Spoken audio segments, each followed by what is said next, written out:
Let's frost our little mini candy canes. And this is part of our beginner 12 Days of Christmas Advent Calendar sets. This one's only 3 layers. I already have my base layers frosted. I used the Frosting Artist base layer guide. If you don't know how to use this, you can find the link down below.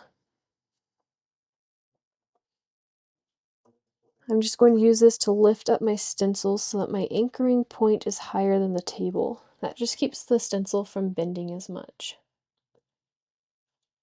Now you want to center these candy canes where you want them in the circle. And we're just going to use black on this first layer. This is going to end up being the black outline of our design once we're all finished. You want to make sure that you're paying attention to this part of plastic here where it curves. If we swipe straight down, there's a possibility that we'll push underneath that. You want to make sure that your icing is a toothpaste-like consistency so that we don't have any bleeding underneath or pushing underneath. You can see I just followed the shape of that candy cane all the way around.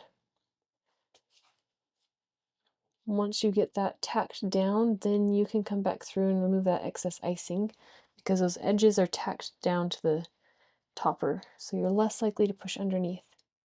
I'm not pushing very hard at all. I'm just kind of letting the weight of my hand and spatula press down.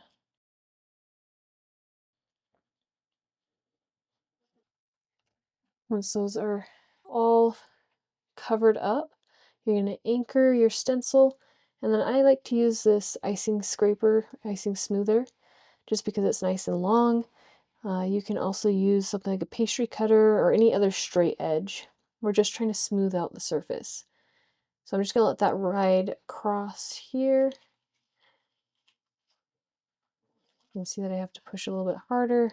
I have some low spots here, so I'm just going to come back through and add some icing right in that area there.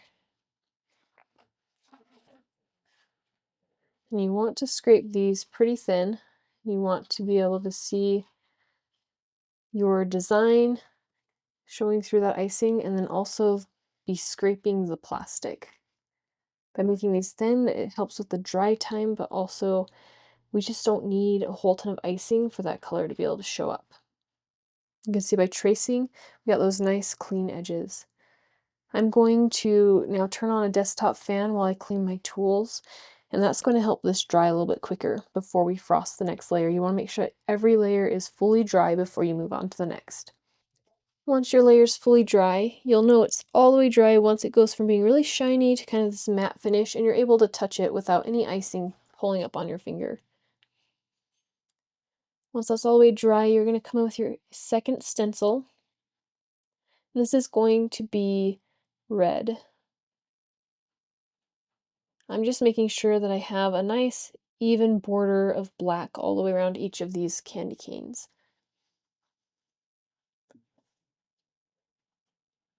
And we're just going to follow the same movement that we did for the previous stencil, where we're just going to swipe around following the shape of your candy cane. And you're not going to be pushing very hard. And you'll notice that I'm holding my spatula more down, not level with the table, but as far down flat as I can.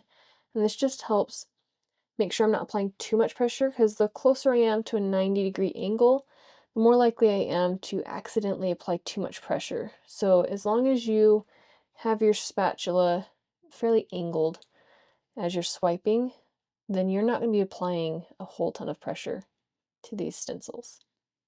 That's really the key to getting those nice crisp lines.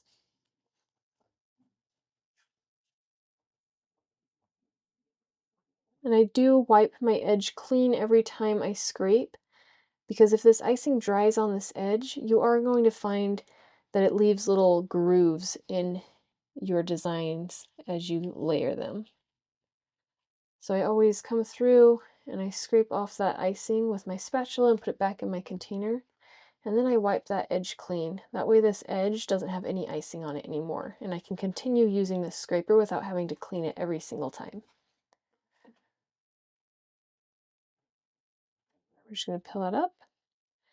And we have nice clean edges. If you do find that you pushed under any of the stencils, you can come through with like a cookie scribe or a toothpick and just kind of swipe out and clean up those spaces. Again, I'm going to turn on my desktop fan and let this dry. Usually only takes about 5 minutes, so by the time I get everything cleaned up and my next stencil ready, it's usually pretty close to being dry and ready to go.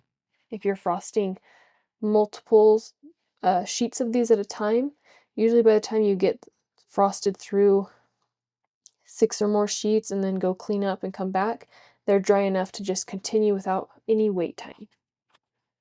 This is our final layer for this little candy cane.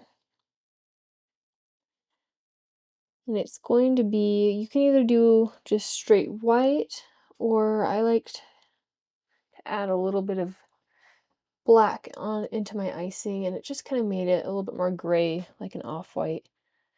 So either way, and you can mess around with these colors and make all sorts of different colored candy canes. They don't have to be these exact colors. And I'm not going to come through with my big scraper. I'm just going to apply that icing and then just use my spatula to kind of make sure that they're nice and flat and even, which you can usually just do in that first swipe. Just peel this up, and those are all done. We'll let these dry all the way. Since I already had my bases done ahead of time, once this layer's dry, I technically can just peel these right off. If you just frosted your bases just now, I'd give it at least 4 hours. But I usually let them just sit overnight. I'll frost during the day and then just leave my toppers to sit overnight and peel them off the next morning. That way they're just guaranteed to be fully dry, and then you don't have anything breaking on you. Yeah, I'll let that dry and then we'll peel these ones off. Alright, these are fully dry, so I'm just going to peel off this tape that's holding down my clear plastic that we frosted on. And every stencil set that we send out, if you purchase through frostingarts.com, it does come with one of these sheets, 1 or 2, depends on the design. Our more intermediate designs sometimes come with 2, but it'll come with this frosting sheet. And I just like to tape it down so that it doesn't shift on me while I'm frosting. Alright, now we have that untaped. We're going to take this, and all you're going to do is flip it over, and then you're just going to start to curl that plastic back. You don't want to apply any pressure on these. You want them to just kind of fall off as you peel that back. Then you have 4 toppers. You frost them all at the same time.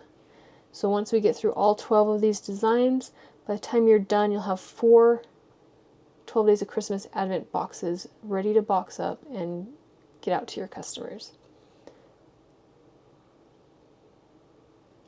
You can also stack these, so if you want to frost them ahead of time, they're just royal icing transfers, so you treat them the same way you would like your hand-piped royal icing transfers. You just stack them up like this, and you put them in some type of airtight container, something that's going to keep them clean.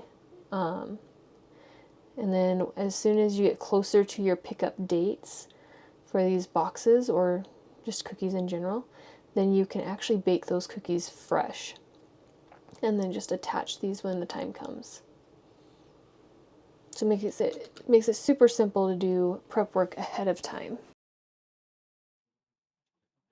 Today I'm only going to be attaching one of these toppers to a cookie. I am going to be saving these other ones for when we get into December, and I can use them for the advent calendars. So as an example today, we'll just do this one cookie. You want your icing to be similar to what you frosted with your stencils, maybe a little bit thinner. Trace the outline of your cookie, and then I always just kind of do like this squiggle in the middle, because when we attach the topper, it's going to press that icing out. Drop your topper on, and then use multiple fingers to gently press downwards. And just, I like to kind of wiggle it, that kind of helps settle that icing. And then you can see that you have some icing bulging out of the sides. We're going to just clean that up by just swiping around your cookie.